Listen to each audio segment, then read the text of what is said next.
What's up, everybody? Welcome back to another video. Welcome to the channel if you're new to the channel. In today's video, as you guys can see, we are going to be doing my review on Rise of the Ronin. There's a few things I like to say before we get started. One, this is my review, so this is coming off of things that I've experienced with the game. So everything that you experience, I probably haven't experienced some of the stuff. And everything I've experienced, you probably haven't experienced some of the stuff. So yeah, like I said, this is all from my experience.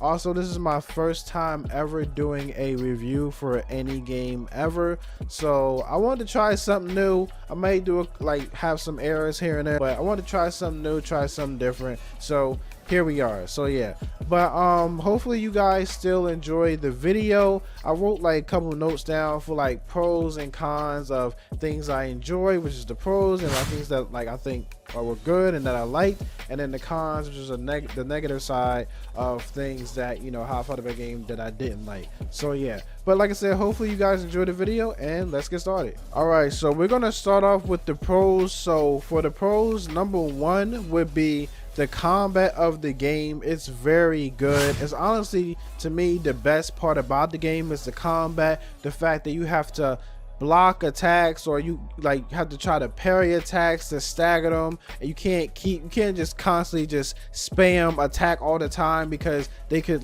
slice through your attacks. So it has to stop. They have to stop you from attacking. You have to go into the offensive side and block and parry, and then so many fighting styles that you can use per weapon, and then you can upgrade those fighting styles so that way they can do more stuff. You can have more abilities for those fighting styles, and then enemies have different advantages, disadvantages to the fighting styles that you're using. So you're constantly always switching up which kind of fighting style that you're using on that weapon that you're using. So all in all, the combat in the game, it is very fun, and like I said, I think it's one of the best parts about the game. I also forgot to mention that the gameplay that you're seeing in the background is Endgame content. I'm gonna get to that later, but that's the kind of gameplay you're seeing in the background and stuff that you're doing that you can do after the story.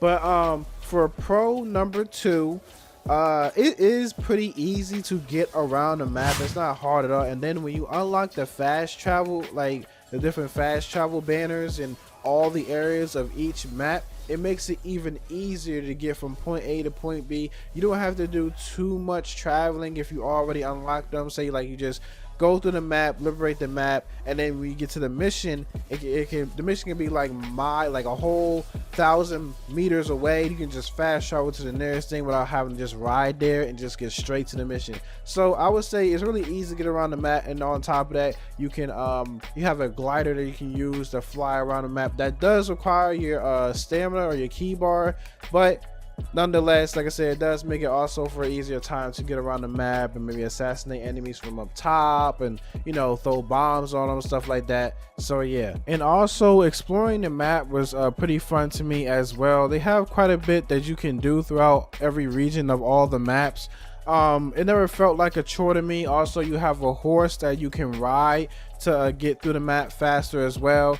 But yeah, like I said, it was fun to me. I 100%ed each part of the map. Well, I'm 100% in all the maps. So like I said, it never was a time where I was like, damn, I hate this map's boring, this map's dead. I still had my time checking out the outposts, fighting the little wanted bosses, and just finding all the Cheshire and cats and stuff like that. So I still had a good time. It never was like a chore to me. All right, so for number three of the pros, enemy variety. There is enemy variety there.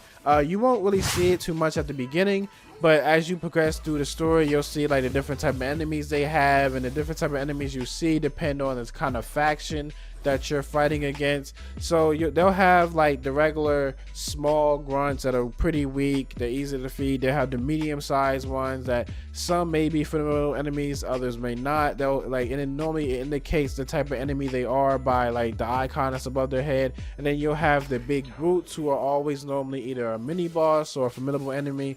And then they all use different weapons. You have your range weapons where they're either shooting a gun or a bow. The big brutes, they're like I said, if they're different depending on who you're fighting against. So like for the Japanese, if you're fighting against like a Japanese outpost, then the brutes normally be like a tall guy that have Wolverine claws, or it'll be like a big sumo wrestler that either they will be using a weapon or they won't, because some will just use their hands, they just fight sumo style, others will use a giant club. And it'd be like if you're fighting against maybe an American side or like a British side, you'll see a big guy that's a lumberjack, or you'll see another big guy with a huge sword. So there is variety in that there. And then there's also variety in the enemies when it comes to the bosses.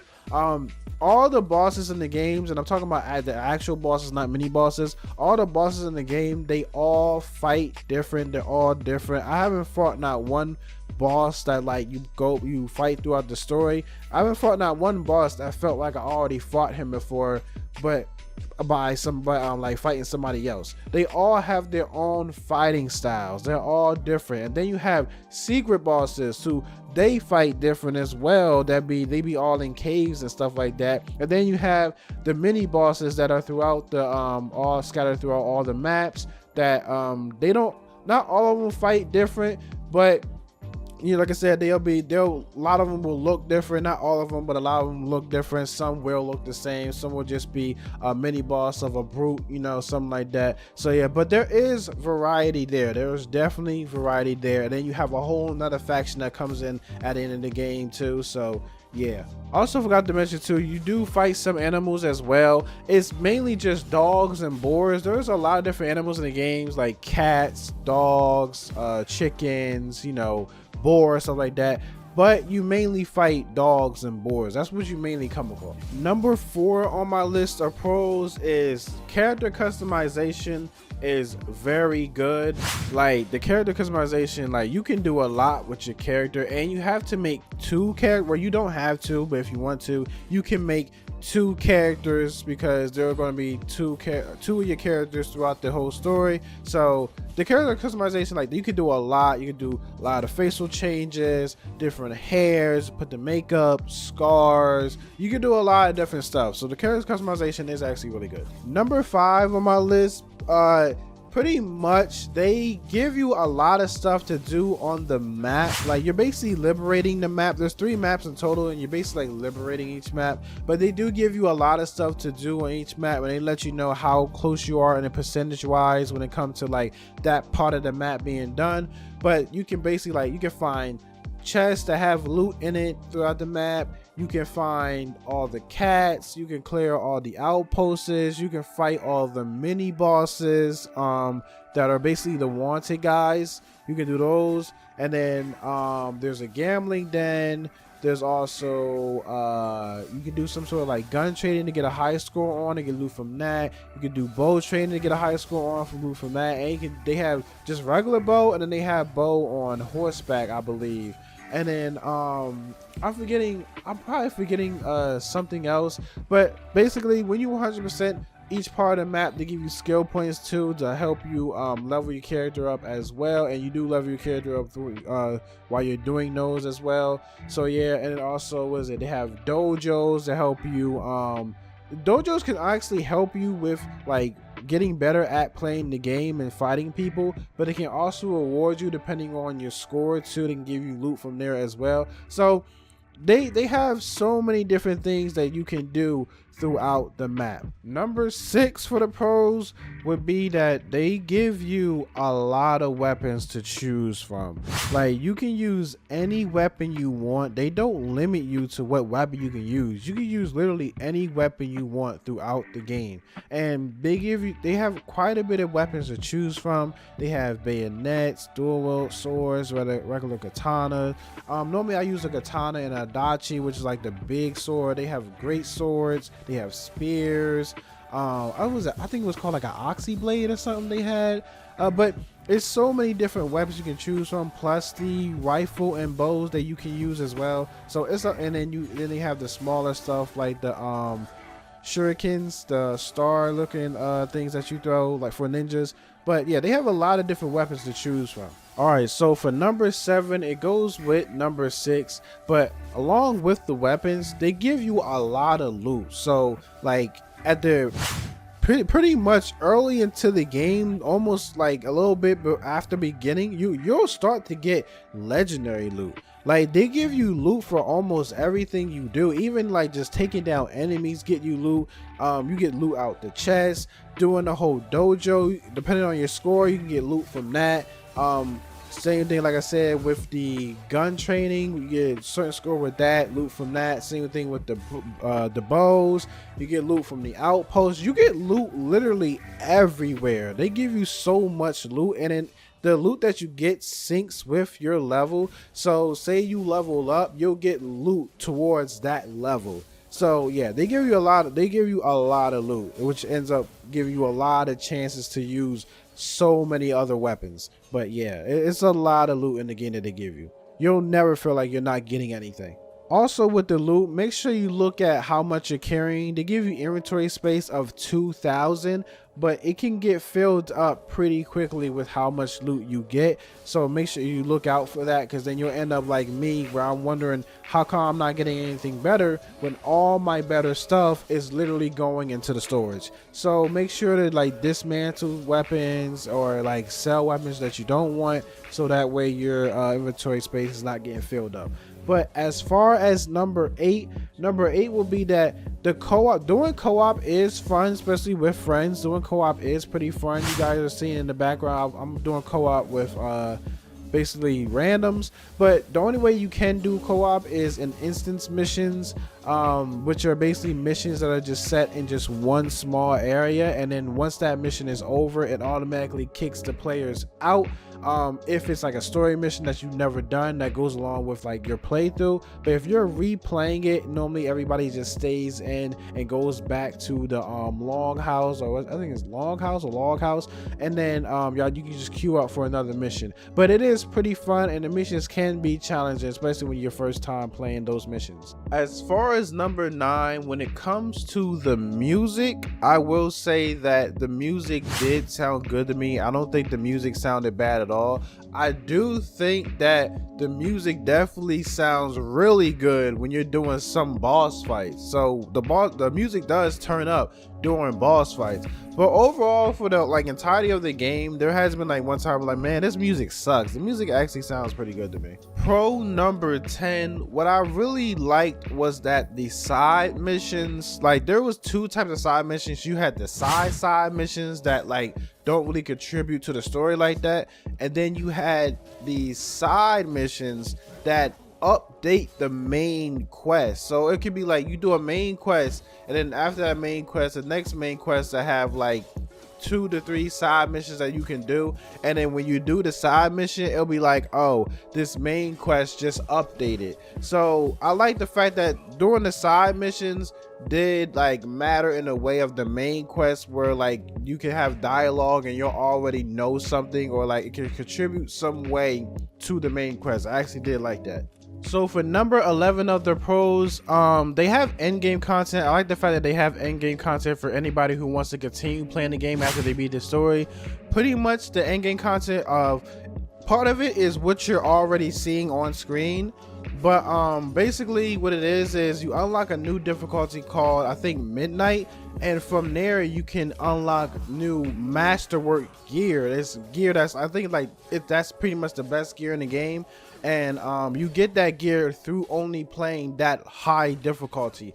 Along with that difficulty, you unlock a whole new skill tree, and that skill tree can consist of like getting more health, increasing your defense, the status effects of like the stuff that's used with like the electric, the poison, and the fire that you put in your weapon. You can have that last longer. I think you do like more damage too. It's just like a bunch of things that you can like increase on your character for that difficulty. So that's nice, and you get like, I think like 1 or 2 skill points per level up. I forget which one it is, but you get that so you can increase your character even further and get even better gear with weapons, and better gear with like just gear too, outfits and all that.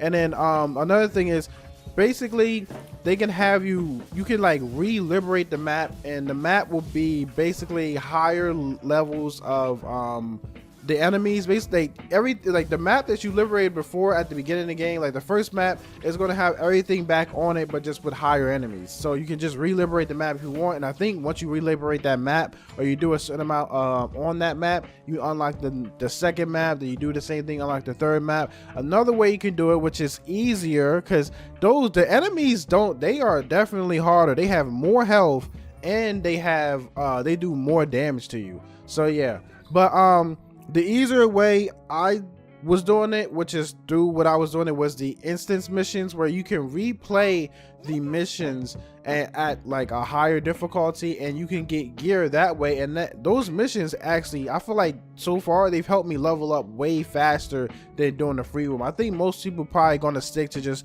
doing the end game content with the instance missions, because they're just faster and they're easier. Especially, well, they're easier in the sense of when you do it with randoms, or I guess friends, because the randoms that I was getting, this is all randoms, they were hitting pretty hard. So they were already leveled up. So it was pretty much an easier time than if I was to have done all this by myself. It would have took way longer, and it would have been way harder. So yeah, but those are the two ways you can do it. And doing those missions, you can unlock the next maps to go to, also doing those missions, because they have a little icon underneath, like the description of the mission. They also have a new mission that you can do, where it's like you basically just fight in waves of bosses. Like it's like 2 bosses each, and you're fighting, like, I think a set of like, I think 4 or 5 waves of like 2 bosses each that you fight. And then after that, you're just done. It's just basically like a defeat all the enemies kind of thing. And you unlock that after you do, I think it's like after you do a certain amount of missions, you unlock one, then you do a certain amount of missions to unlock another one, or maybe it comes from leveling up. But I was getting those missions too. I haven't seen anything higher than what I've already done, which is like a level 56 one. That was the next one I had unlocked. But yeah, I do like the fact that they have end game content for anybody who wants to continue playing the game. Okay, so now we're going to get into the cons of my list, which is basically the stuff that I didn't really like about the game. My list isn't really this list isn't as long as the pros list. So yeah, but for number 1 for the cons, the voice acting, honestly, I didn't feel like the voice acting was really that great, especially with the Japanese people. Like, you can tell it was like it felt like they kind of got Japanese people try their best to speak English. That's what it just sounded like, and it just didn't really come out that well. I do feel like maybe if the game was in Japanese for those people, it would have came out way better. But like the British and the Americans, I would say their voice acting was a little bit better, but it still wasn't as great. The only time they really like used like their body language was in cutscenes. When they're just sitting there and just talking to you, they're just mainly just folding their arms, unfolding their arms, folding their arms, unfolding. It was like just a bunch of that. So honestly, like I said, I didn't really like the voice acting that much. So for number 2 of the cons, the next thing would be that the game did have some bugs and glitches. There was a time where I went through the map, but then I bounced right back up. Some of the chests were glitched throughout the game, so like it took a while for me to be able to complete like 100% a certain parts of the map, because the chests would say that they're there, then when you go to the chest, it's already open, but I never went to the chest. So it was like some bugs and glitches here and there, and some people going through walls a little bit, attack you through walls. Nothing like crazy where it constantly happened, but it happened like once or twice. But yeah, it was just some bugs and glitches. So yeah.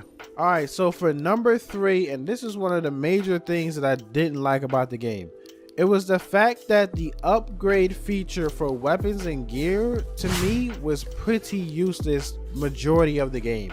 You only really have to use it at the end of your playthrough. Like, say you're at the last 10% of your playthrough.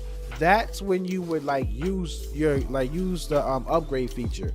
Or if you're getting close to that point where you're playing the end game stuff, and you get into like level 100, getting close to there, and maybe you're not getting as much gear or something like that, then you would use it. But for majority of the game, there was no point in leveling up, because you got so much gear that you would end up getting better gear by a mission or two later, or you could find better gear in the chest. So the feature for upgrading wasn't really useful.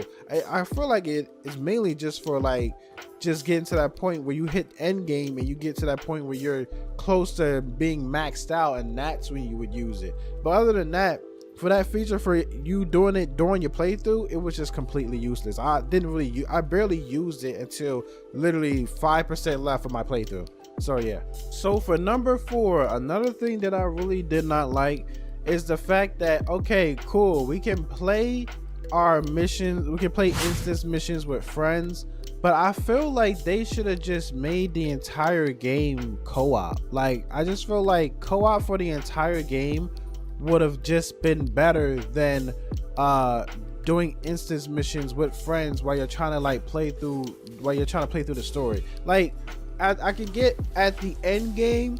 The end game is fine, because with the end game, when you do a mission with random people or with friends, after that mission, it doesn't kick you out. It takes all of you back to the log house, and then y'all can just queue up for another mission.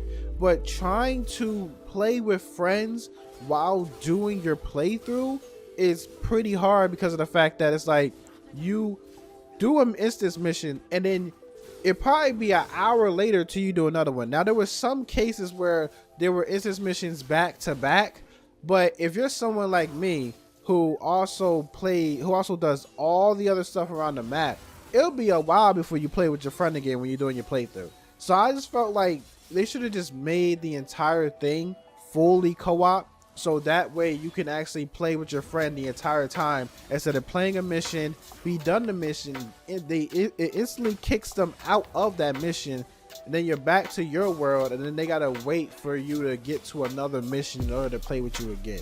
I just feel like they should just, like I said, they should have just put it all the way co-op instead of just instance missions co-op only. So for number 5 for the cons, I would have to put story and decision making. The reason why I put that in my cons is because of the fact that I feel like the story wasn't really that great. It was okay. I would say the story was okay, but the decision making that they would have you do would kind of make you confused on what's really going on, because they have you throughout the game, they have you choose each 2 sides, anti-shogun and pro-shogun. Pro-shogun is trying to protect the current shogun, anti-shogun is trying to get rid or overthrow the current shogun.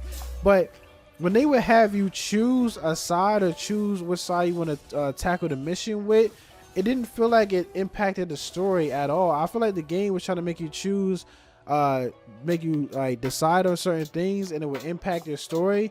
But more so, it felt like you would just get a perspective because you chose that side over this side. That's all I felt like it was doing, is giving us a perspective instead of actually impacting the story. Because I tested it out in chapter 2. It had me choose what side I wanted to do, and then I got the same outcome for a certain event in chapter 2, and I was sitting there like, wait, what was the point of me choosing if the same exact outcome was just going to happen? So a lot of the choices didn't feel like they mattered at all. And then after you would choose a side, you choose a side, and then the other faction from the other side, you would fight key players who knew who you was.